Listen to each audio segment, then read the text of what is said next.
There will come soft rains and the smell of the ground, and swallows circling with their shimmering sound, and frogs in the pools singing at night, and wild plum trees in tremulous white. Robins will wear their feathery fire, whistling their whims on a low fence wire, and not one will know of the war, not one will care at last when it is done.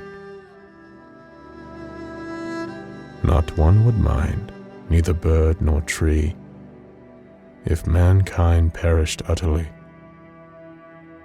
And spring herself, when she woke at dawn, would scarcely know that we were gone.